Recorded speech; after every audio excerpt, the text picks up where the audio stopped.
I was 26 when this happened. I had just moved to Chicago for a new job, working late shifts that left me exhausted. Every night I walked my dog Max to clear my head. It was a quiet routine. Same route, same time, same empty streets. But one night, everything changed. The fog was unusually thick that evening, rolling in from Lake Michigan like a heavy blanket. Streetlights flickered, their glow swallowed by the mist. As I clipped Max's leash, he hesitated, ears perked toward something unseen. I nudged him forward, ignoring the uneasy feeling in my gut. We took our usual path, passing rows of old brownstones in the silent park. The city felt eerily empty, the fog muffling every sound. Then I heard footsteps behind us, slow, deliberate, too measured to be random. I turned quickly, expecting to see someone. The street was empty. Max growled, a deep rumble I'd never heard from him before. My grip tightened on the leash as I scanned the shadows. Maybe it was just paranoia from the fog playing tricks on me, but something about the silence felt unnatural. The footsteps had stopped the moment I turned. I shook off the unease and continued walking. A few blocks later, Max suddenly stopped, his body stiff as a statue. He was staring at an alleyway ahead, dark and narrow between two buildings. My heart pounded as I followed his gaze. Something was there, just out of sight. A shape shifted in the darkness, barely visible in the dense fog.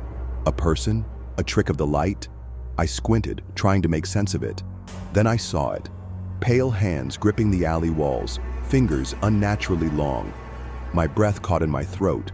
Those weren't normal hands. Max barked furiously, lunging toward the alley. My instincts screamed at me to leave, but my body was frozen. The hands slowly withdrew into the darkness, vanishing without a sound. I yanked Max's leash and hurried down the street, my pulse hammering in my ears. I reached the next intersection and forced myself to breathe. Maybe I imagined it. Maybe the fog and exhaustion were messing with my head. But then I heard it again, those slow, deliberate footsteps. This time, they weren't behind me. They were ahead. A figure emerged from the fog, standing in the middle of the sidewalk. My stomach twisted. It was tall, too tall, its head tilted at an unnatural angle. The streetlight above barely illuminated its face, but I saw enough. Its skin was ashen, its mouth slightly open, like it was whispering something. Max went berserk, snarling and pulling at the leash. I took a step back. The figure didn't move, just stood there, watching. My skin crawled. I turned sharply, heading down another street, walking as fast as I could without breaking into a run. I glanced over my shoulder. Nothing. The figure was gone, but my relief was short-lived. The moment I turned back, my stomach dropped. The figure was now ahead of me, standing motionless at the next corner. It hadn't walked. It had just appeared. A cold sweat broke over my skin. I turned again, taking another street, my pace quickening. My apartment wasn't far, just a few more blocks. I focused on getting home, but Max kept looking back, his hackles raised. I knew it was still there. I made it to my building, fumbling with my keys. My hands were shaking so badly I nearly dropped them. When I finally got the door open, Max bolted inside. I slammed it shut, locked it, and pressed my back against the wood, gasping for air. For a few minutes, I just stood there, listening. Nothing. No footsteps. No whispers. The street outside was silent. I let out a shaky laugh, feeling ridiculous. Maybe I was just overtired. Maybe I had imagined the whole thing. I turned away from the door and froze. My apartment window faced the street, giving me a clear view of the sidewalk below. Through the fog, standing directly under the streetlight, was the figure. Still, watching, waiting. I stood frozen, my breath shallow as I watched the figure below. It didn't move. It didn't shift. Just stood under the flickering streetlight, its head still slightly tilted. My skin crawled. Max growled lowly, his eyes locked on the window. He saw it too. I backed away slowly, heart pounding against my ribs. My phone. I needed my phone. My hands fumbled for it, nearly dropping it in my panic. I snapped a picture of the street, but when I looked at the screen, nothing. The street was empty, but I could still see it with my own eyes. My stomach clenched. I turned back to the window and my blood ran cold. The figure had moved. It was now closer, just beyond the curb. No footsteps, no sound, just there. I staggered back, gripping the counter for support. I was not imagining this. I did the only thing I could think of. I closed the blinds. The second I did, a soft tapping sound came from the glass. Slow, rhythmic. My entire body locked up. It was at my window. I wanted to run, to hide, but my legs wouldn't move. Max barked wildly, leaping toward the blinds. My fingers trembled as I reached out, inching toward them. Slowly, I lifted one slat just enough to peek through. My breath caught in my throat. The street below was empty, but the reflection in the glass showed something standing right behind me. I whipped around, my heart nearly exploding in my chest. Nothing. The room was empty. My head spun as I backed into the wall, chest heaving. Max whimpered, pressing against my leg. I grabbed his leash with shaking hands. I couldn't stay here. Without thinking, I rushed to the door, unlocking it with frantic fingers. The hallway was dim and quiet, the old building settling with soft creaks. I ran for the stairwell, Max pulling me forward. I didn't care where I went. I just needed to get out. As I reached the bottom floor, the lobby lights flickered. The street outside was swallowed in fog, unnervingly still. I hesitated, gripping the handle, trying to convince myself to step outside. But before I could, I heard it, whispering. Soft, garbled, coming from just behind me. I didn't turn around. I couldn't. Every hair on my body stood on end as the whispering grew louder, curling around me like smoke. Max whimpered, pulling on his leash, trying to drag me toward the door. My legs felt like lead, but I forced myself forward, shoving through the entrance into the fog-drenched street. The city was eerily silent. No distant traffic, no voices, just the faint hum of a street lamp buzzing overhead. I hurried down the sidewalk, gripping Max's leash so tight my knuckles ached. My breath fogged in the cold night air as I glanced over my shoulder. The apartment building loomed behind me, dark and lifeless. But something was standing in the doorway. It was tall, impossibly thin, its head still tilted at that unnatural angle. My stomach clenched as it stepped forward without moving its legs. One moment it was at the door. The next it was halfway down the sidewalk, closer than before. A strangled sound escaped my throat as I broke into a run. Max barked wildly, tugging me toward the main road. I pushed myself harder, my lungs burning as I turned a corner onto a slightly busier street.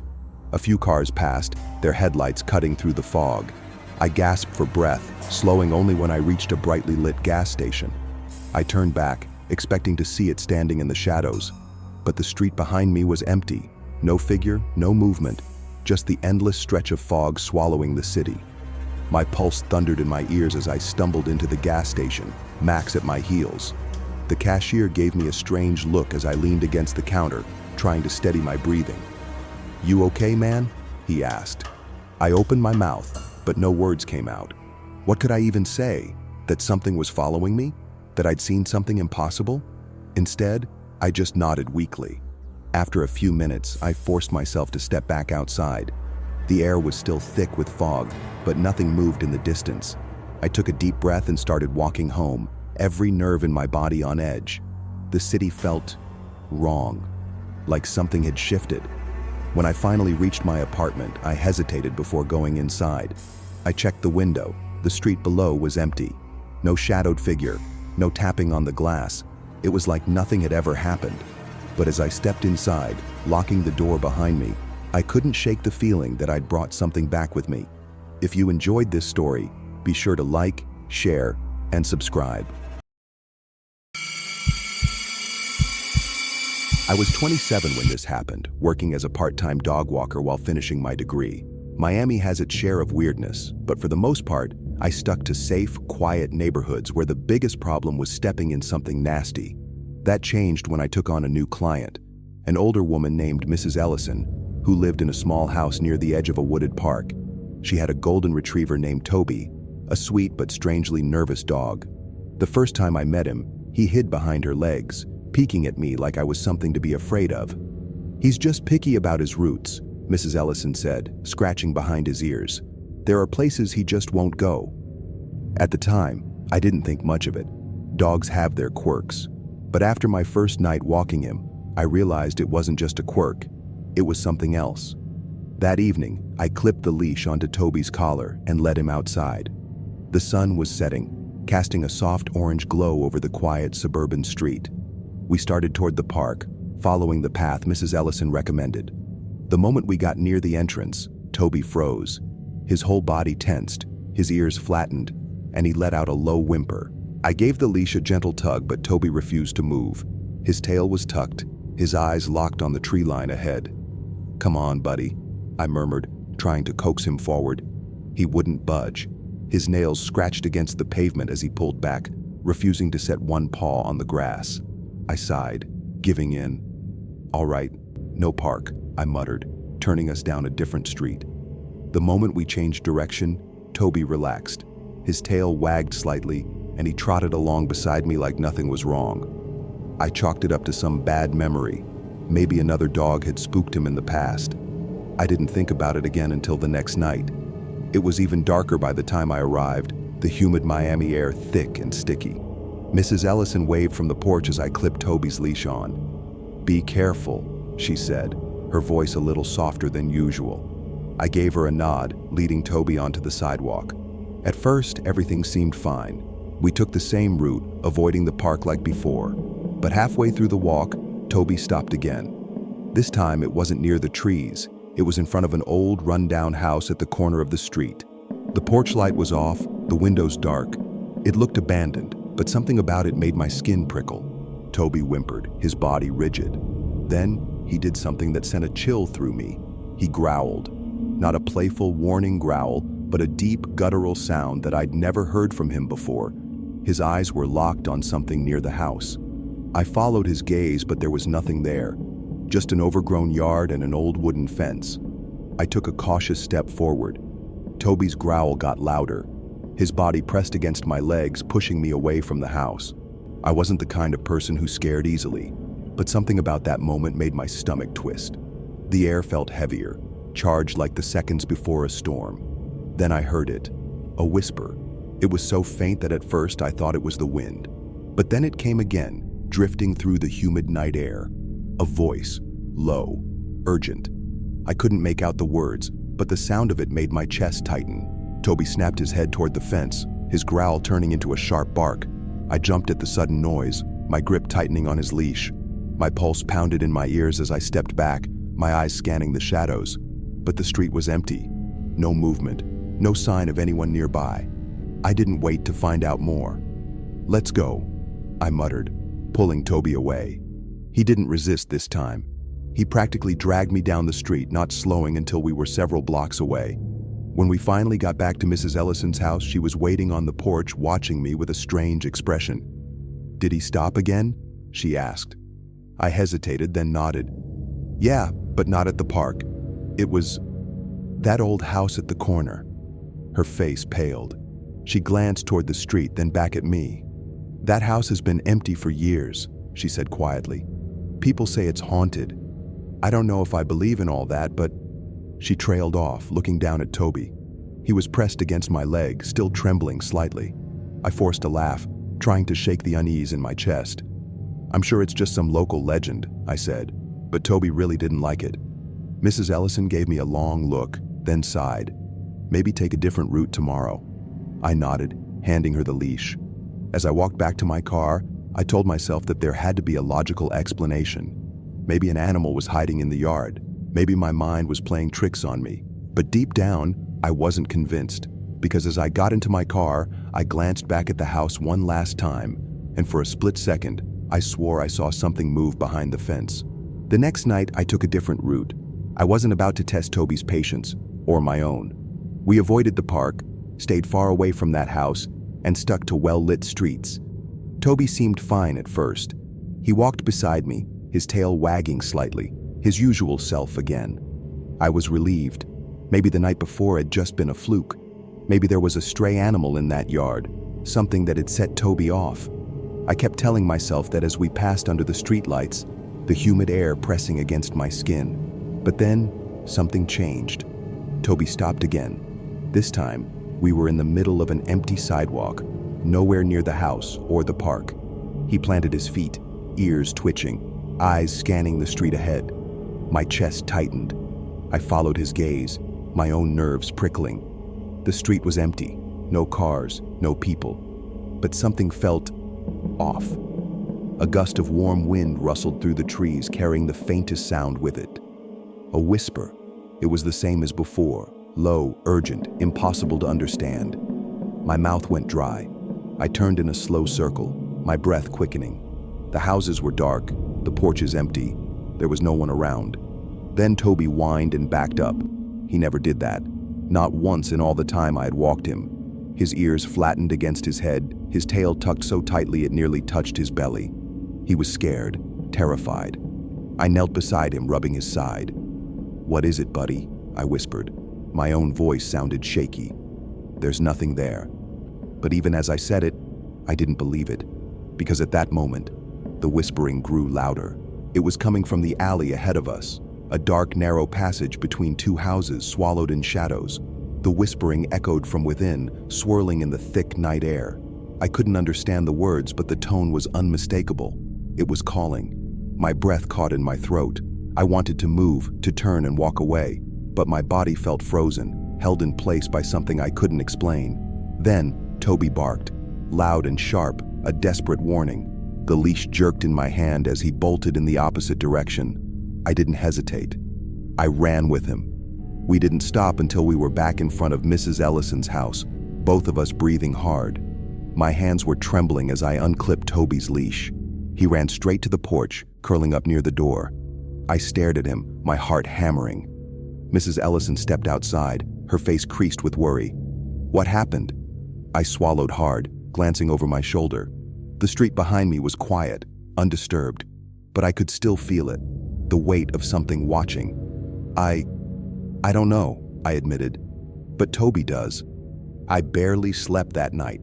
Every time I closed my eyes, I heard the whispering again, low, urgent, calling from that alley.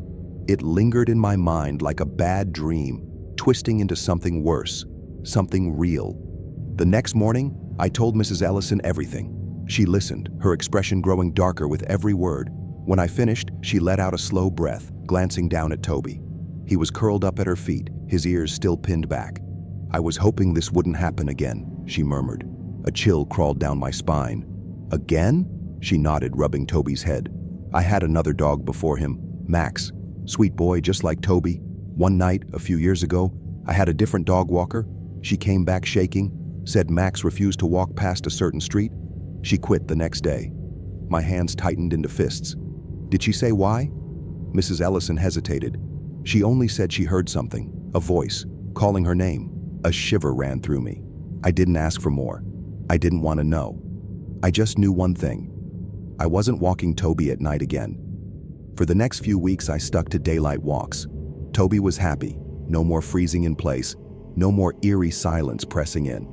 I forced myself to believe it was over, that whatever had happened that night was just a fluke.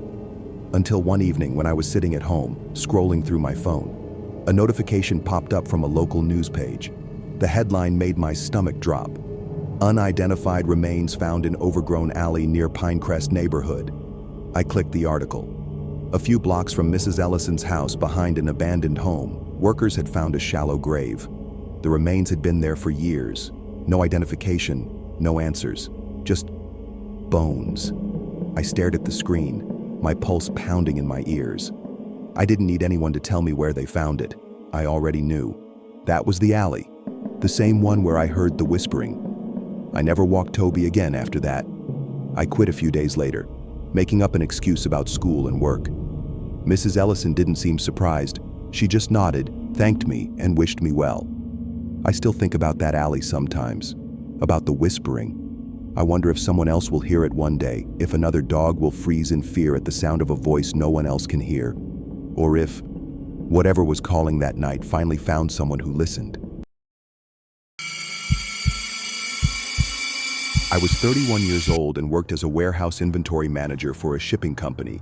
My job started in the afternoon, giving me free mornings to take my Belgian Malinois Shadow to the dog park. Shadow was always excited for his daily run, pulling on the leash before we even got there. The park was in a quiet neighborhood, surrounded by houses and a few small shops. The morning was bright, the sky clear, but something about that day felt off. Shadow bolted ahead the moment I unclipped his leash, but then he suddenly stopped. His ears stood up, tail lowered, and he let out a deep, uneasy growl. I followed his gaze and saw a man sitting alone on a bench near the playground. He wasn't looking at his phone, wasn't relaxing, just sitting still, staring straight ahead. He looked ordinary at first, but the longer I watched, the stranger he seemed. His clothes were wrinkled, slightly oversized, like they didn't belong to him. His hands rested on his knees, fingers twitching slightly as if he was struggling to keep still. His gaze was locked on something in the distance, though I couldn't tell what. Other dog owners chatted nearby, completely unaware of how unsettling he seemed. I tried to shake the feeling and threw Shadow's ball, but he wouldn't chase it. Instead, he stayed rooted in place, staring at the man as if expecting him to move. "Come on, buddy," I called, tossing the ball again, but he ignored it. Shadow was protective, but this was different. He wasn't barking or lunging, just standing there, completely locked onto this man. My stomach twisted with unease, but I convinced myself I was overreacting. I walked up to Shadow, gently grabbing his collar. "Let's go," I whispered, giving him a light tug. The moment I touched him, he let out a low, warning growl, not at me, but at the man. The stranger didn't react. He didn't turn his head, flinch, or even blink. His posture remained stiff, his hands twitching ever so slightly. I decided to move to the other side of the park, near a group of other owners. I unclipped Shadow's leash again, but even then he didn't run like he usually did. He kept glancing back at the man, his ears shifting as if he was listening for something I couldn't hear. My phone buzzed with a text from work, and I glanced down for just a second. When I looked up, the man was gone. I hadn't seen him stand up. I didn't hear footsteps or see him leave. He had just vanished. I scanned the park, expecting to see him walking toward an exit, but he was nowhere in sight. The bench he had been sitting on was completely empty. Shadow was still staring at the spot, his body tense, tail stiff. A shiver ran through me. Something wasn't right.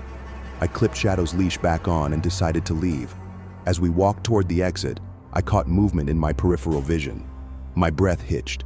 He was standing near the park entrance now, just barely visible behind a tree. His posture was the same, his arms hanging limply at his sides, head slightly tilted like he was listening. I hurried toward my car, Shadow practically dragging me forward. My hands fumbled with the keys as I unlocked the door. I took one last glance toward the tree. He was still there, standing, watching. A chill crawled down my spine as I yanked the door open and got inside. Shadow jumped into the passenger seat, still growling softly under his breath. I pulled out of the parking lot, my heart hammering. I kept checking my mirrors, expecting to see him walking after us, but he never moved. He just stood there, still as a statue. As I turned the corner and the park disappeared from view, an eerie thought crept into my mind. He had never blinked. Not once. That night, I couldn't shake the unease. Shadow was restless, pacing near the front door like he was waiting for something. Every time I looked outside, I expected to see him standing there, watching. I told myself it was nothing, just a weird guy at the park, but deep down, I didn't believe that.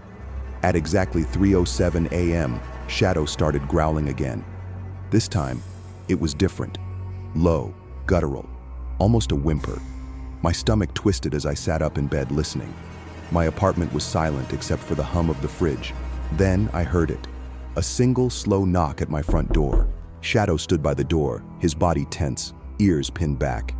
The knock came again, slow, deliberate, almost testing. My pulse pounded in my ears as I reached for my phone. It was 3:08 a.m. Who the hell knocks on someone's door at this hour? My first instinct was to ignore it, pretend I wasn't home. But then Shadow let out a deep warning growl. I crept toward the door, my bare feet silent against the floor. Through the peephole, the hallway looked empty. No movement, no shadows, just the dim light flickering above the stairwell. My stomach twisted. I hesitated, then unlocked my phone and opened the security camera app. The footage loaded slowly, too slowly. My Wi-Fi was fine, so why was it lagging now? When it finally loaded, my breath caught in my throat. Someone was standing just outside the camera's frame.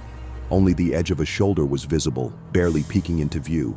Whoever it was knew exactly where to stand to avoid being seen. They were waiting. The knock came again. 3 slow, deliberate taps. I didn't breathe. I didn't move. Shadow stood frozen beside me, his eyes locked on the door. I typed out a text to my friend Alex, who lived in the same building.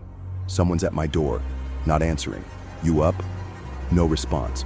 My fingers hovered over the call button, but then the motion sensor light outside my door flickered on.